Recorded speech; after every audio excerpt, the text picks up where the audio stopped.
My name is Alicia Ortiz. It does get mispronounced very often, and so I write it phonetically in my emails and all different sorts of places. First, I want to thank Jennifer, Karen, Raleigh, and the entire board, everyone. You all were a part of this decision, I imagine. Thank you for trusting me to serve in this role, and I want to give you all a heads up. This is going to be an interactive talk, and so I want to thank you in advance for going there with me today, okay? So firstly, I'm going to focus on principles number 3 and 4.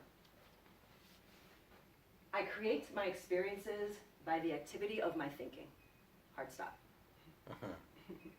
Prayer is creative thinking. Hard stop. Okay? Both of those statements have the words create and think in them. Now, if I create my experiences by the activity of my thought, is it possible that my experiences are being created by sometimes subconscious thought? Are we always aware of the thoughts that we're having and thus the experiences that we're creating for ourselves? Okay, okay. So,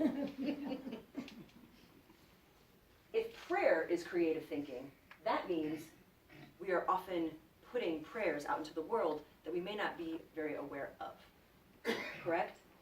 So I also want to focus on creativity. That is our divine birthright as spiritual beings. Simply for the sheer sake of our existence, we are creative beings. Has anyone heard of the book, The Artist's Way? Yes. Okay. The full title of that book is The Artist's Way, A Spiritual Path to Higher Creativity.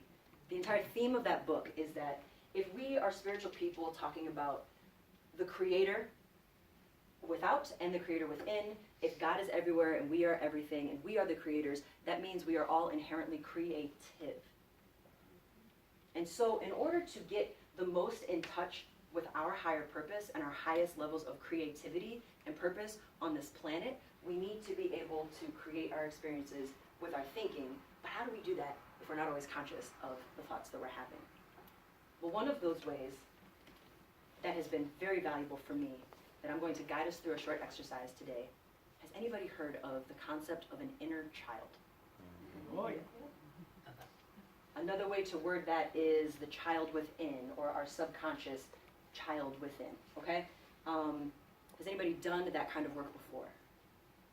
Okay. Has anybody heard of this, or maybe not heard of it, and thinks it sounds kind of weird?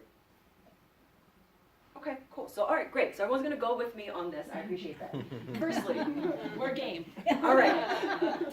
Children, okay? I love kids. I don't have any of my own. I have 2 nephews. I love them. I think children are fantastic, and sometimes they're annoying, and that's great too.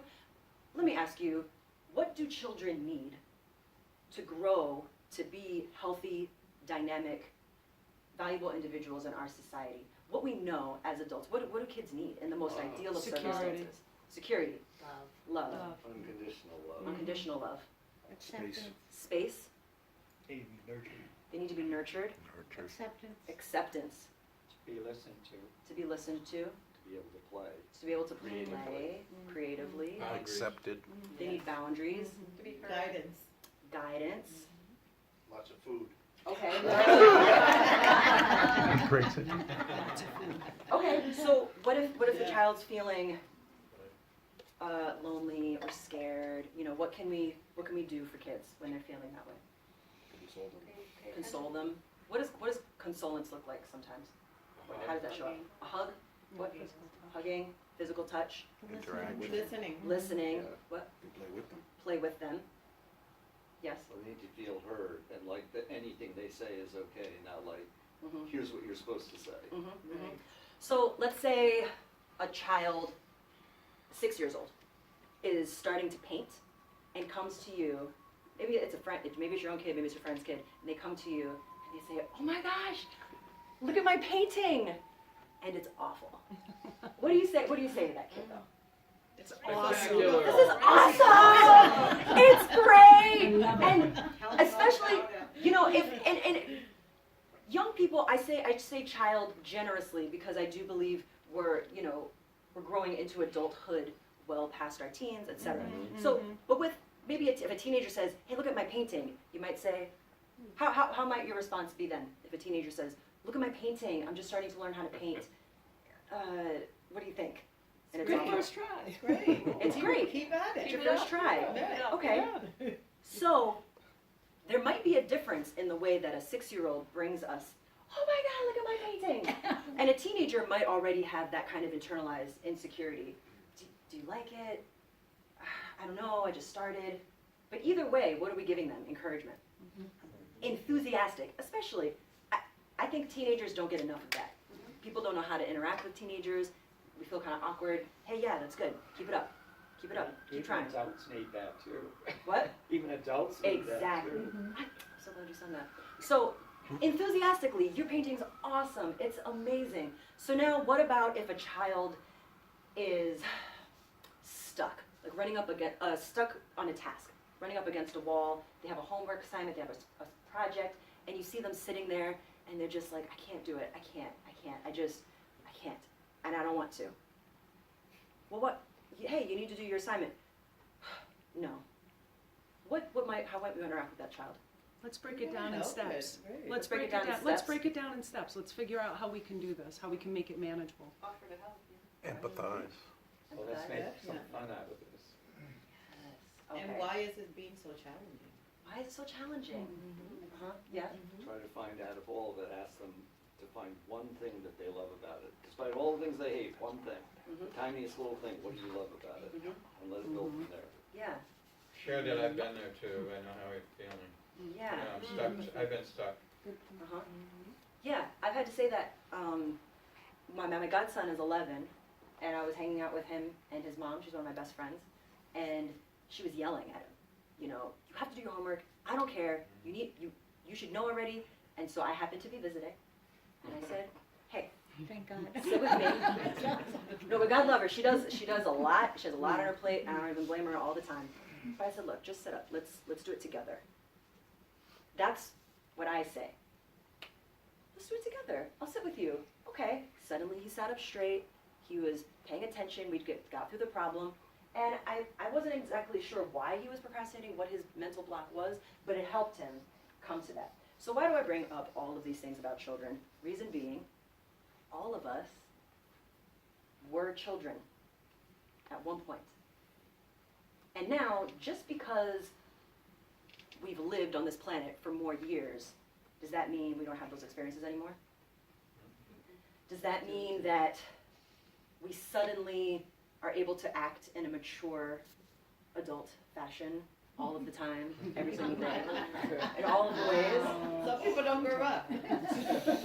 Okay, some people don't grow up. And even if we do grow up, there's still, You have our that history moments. is still all there, every bit of it. Right. And so if it's not honored, Mhm. it will keep coming back. That's right. In ACIM yesterday, we talked about the ego having childish properties to it.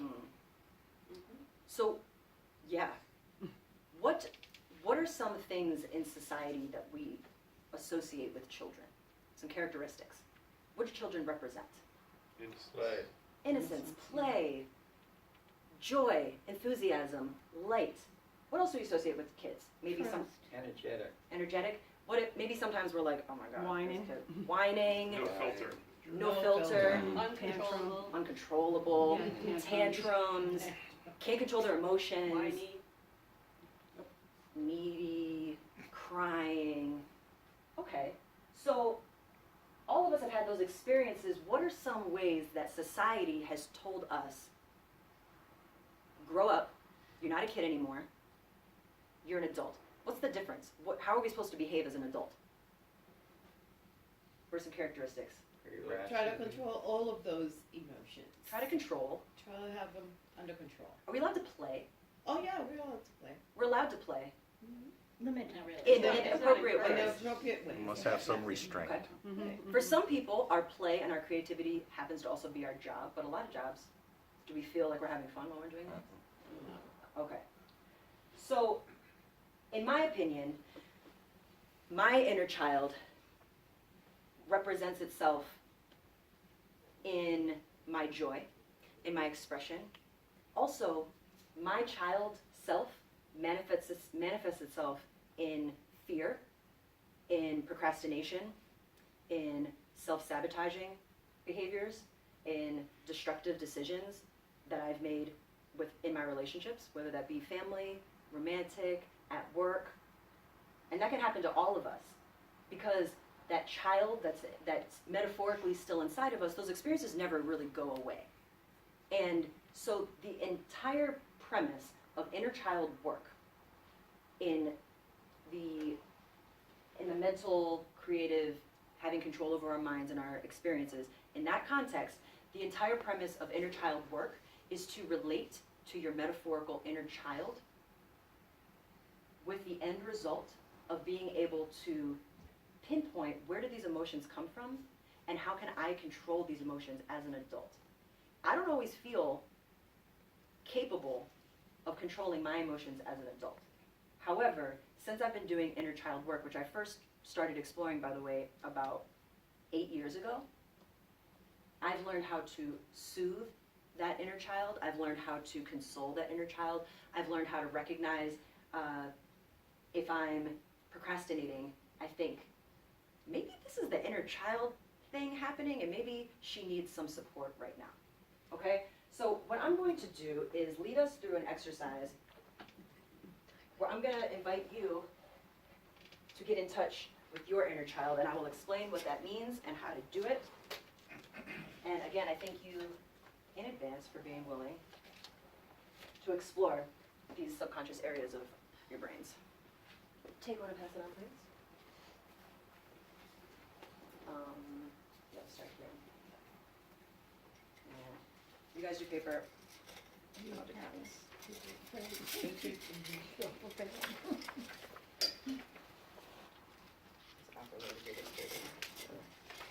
Have a works.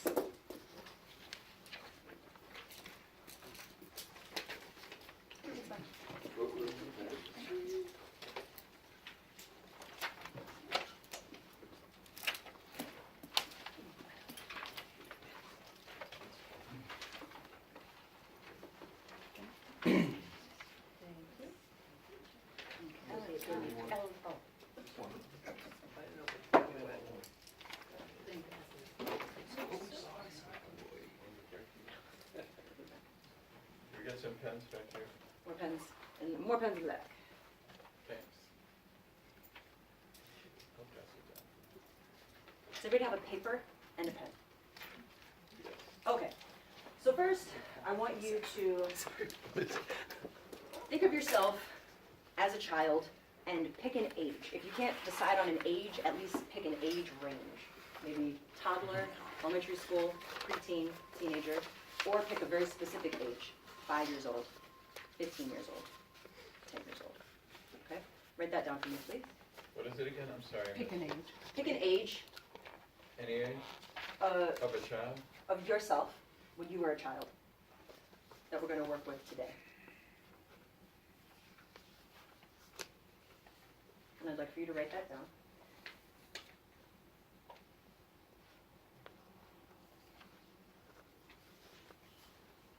And so this exercise is partly using our own memories of our own experiences and partly intentionally disassociating and thinking of this child as someone separate from your current consciousness. So now, tell me at that age on the paper, you don't have to literally tell me, on the paper, it can be private, what emotions is that child feeling at this age in life? He or she. What is she feeling? What is he feeling? Could be any spectrum on the emotional scale.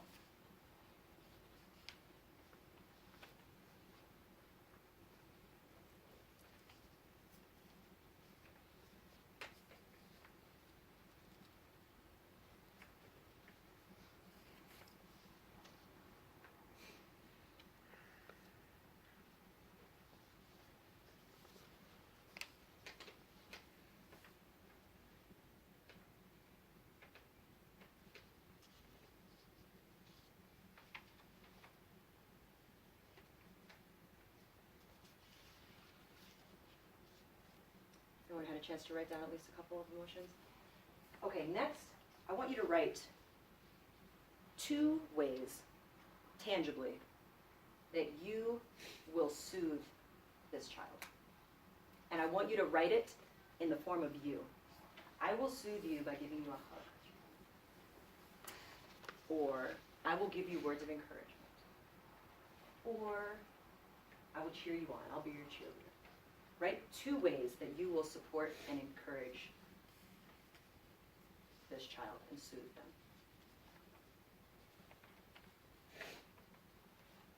If you have to imagine that it's a different child, that can help. If you're having a hard time differentiating between yourself as a child and an external child, you can try to blend those parts of your mind together for this exercise. 2 ways that you'll soothe this child.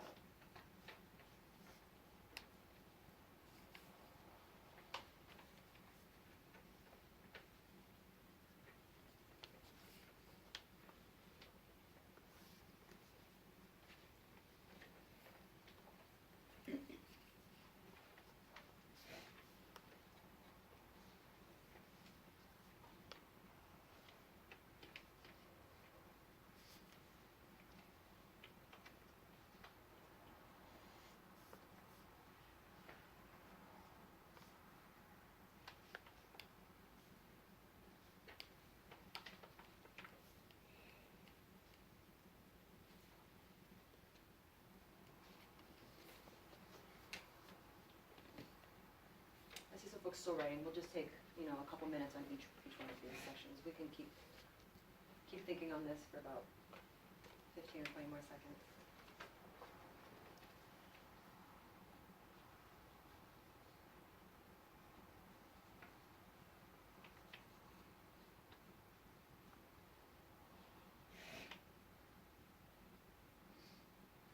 Okay, next, I would like you to write 2 ways that you will join this child in playtime. And when I say that you will do it, I'm inviting you to think about how you could commit to actually doing this week or this month. So what are 2 ways that you can join this child in playtime? One way to think of this is, what do I enjoy as an adult that I deprive myself of? It's fun. Or what's something that I used to like to do as a child that I kind of forgot about? Or how can I make an activity that I used to do, make it kind of fun? Any of those ways work.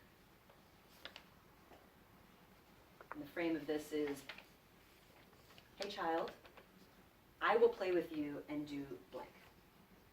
Together we'll play and do this.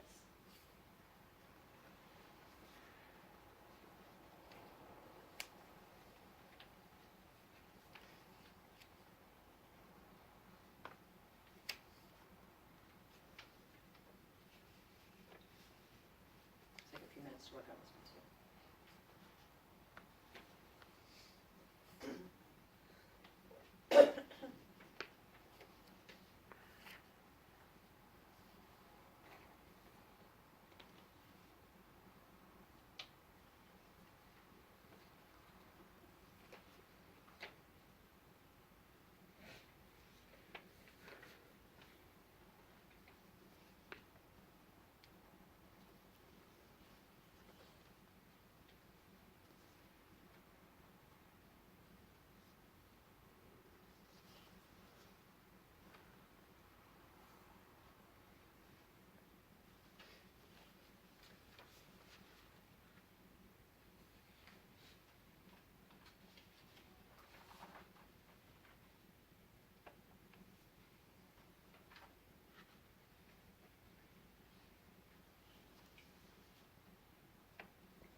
I'm going to move on to the next one. If you're still thinking, that's okay. We can take some time. You can finish writing 2 for each of these in just a moment.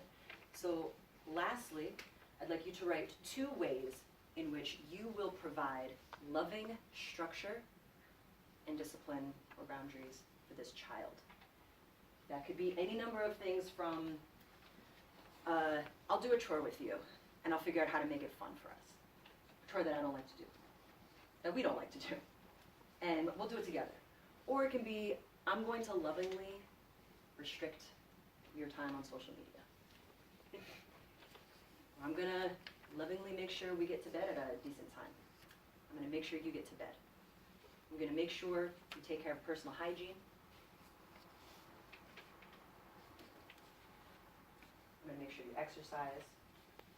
Something that this child pushes back on, and you get to provide loving structure and discipline so that this child knows it's safe to do this activity. Two things. I will do blank for you.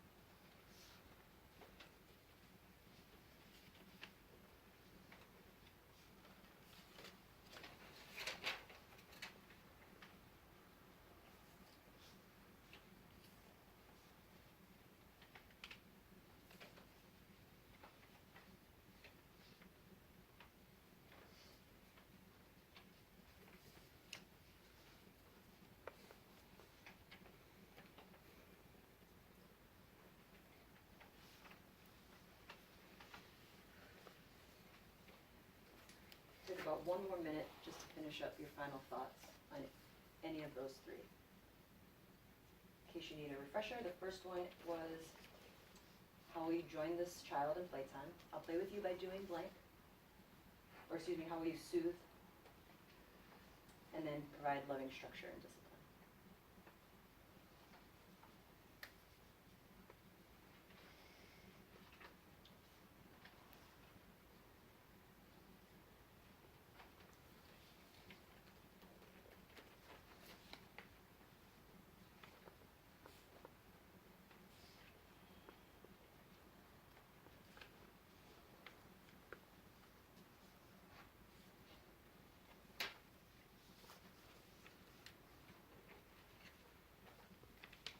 More seconds.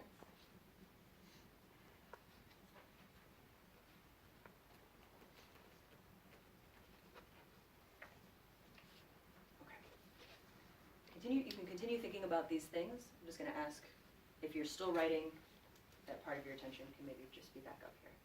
So, in my experience, what I would have been writing on these papers, my inner child, as I said, often manifests in different kinds of anxieties. Social anxieties, fears, procrastinations. And I've learned how to encourage that child. Little Alicia, I call her. Sometimes when I'm journaling, I write directly to her. And in the mornings especially, I say, hey, all right, Alicia, little Alicia, okay, we're gonna get up, we're gonna go to bed, and we'll play. All right, how about I'll let you sit down at the piano, you can play for a bit, I'll make you a really great breakfast, and then you can brush your teeth, and we'll be out in the sunshine. How about that? Does that sound good? And I can feel myself, that little inside of myself saying, yes, oh. Now, it just so happens in real life, as an adult, I love it when people make me breakfast. I love it when, someone says, let's sit down and play music together. I love it when someone else does that, but there's not always someone else around. And guess what? If there is someone else around, it's not always appropriate or possible to rely on that other person or those other people to fulfill all of those needs of ours. It's our inner child who's saying, I need this structure, I need this love, I need this encouragement, I need this discipline, and I need it from you. Inner child work is not at all about blaming our parents. It's not at all about blaming society. If my parents had put me in that gifted program, then I would have been so much more successful by now. If those kids hadn't bullied me, then I would be so much more successful by now, and I wouldn't feel so bad about myself. If that boss hadn't fired me, I can't imagine where I'd be by now. It's not about any of that. It's about being the mature adult that exists in here and providing this child with that structure and that love and that discipline. Imagine being a child, imagine being 6 years old and having to navigate this world by yourself. Of course, sometimes we feel lonely and we feel afraid and we feel resistant, we feel hesitant, because that's our inner child being like, don't know about this, I don't know about this, I don't know about this. And it can manifest in lots of different ways. So I've learned how to soothe. Now, what came up for me recently, maybe about 2 or 3 weeks ago, was the discipline portion. Because discipline was showing up for me. I was feeling resistant in different areas of my life, completing tasks, not regulating a sleep schedule, and sometimes some of that is necessary. And I had to pause, and I thought about my inner child, and I've been really good over the last few years with loving her, hugging her, giving her playtime. We'll play together. And then when it came to these self-sabotage, destructive patterns and behaviors, I was like, hold on. I think this is connected to the inner child, and I had to pause and say, excuse me, you're not in charge here. You're not in charge here. Has anyone ever said that to an actual child as a grown-up? Because they're running around, and and they're grabbing this, and they're grabbing that, and you say, all right, it's time to go. And they're like, no. And you're like, what? Oh, you're not in charge here. Because the child doesn't have the sense of responsibility, doesn't always have the foresight to understand the consequences, physical consequences, emotional consequences.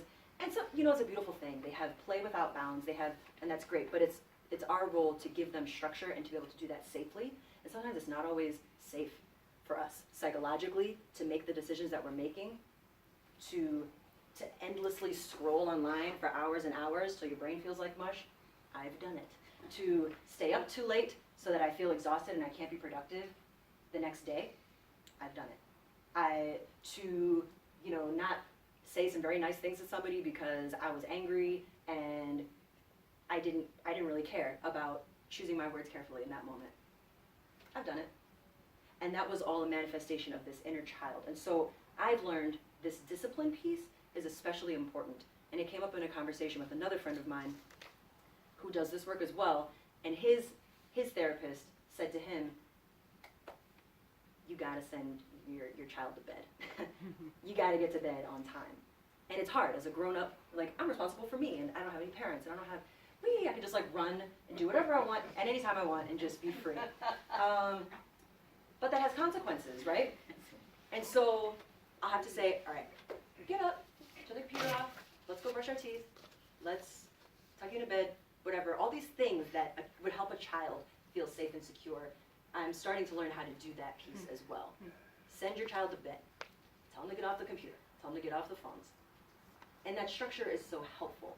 And that piece, this work, for me, is so integral to these 5 principles and living in the actual truth we know. Because so the last piece, if knowing and understanding the laws of life, also called truth, just the beginning, etc., I must also live the truth I know. Well, how can we live the truth we know if other subconscious parts of our being are living the truth they know? There has to be some point in which we do work to dig deeper into our subconscious and figure out, well, I feel like I know these truths, but something about my behavior doesn't really reflect that. Maybe in, again, my relationships, my family, my work, by work I mean being at a workplace with other people, or your own productivity, your own personal projects, your own personal goals. Am I as far as I want it to be, and whose fault is that? Maybe it's mine, but which part of me?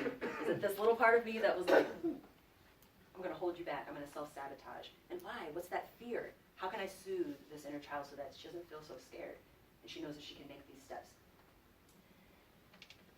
To the entire piece of our creative selves and our creative consciousness, this work can only exist when we are willing to open up to that belief and that understanding that we are capable of so much more.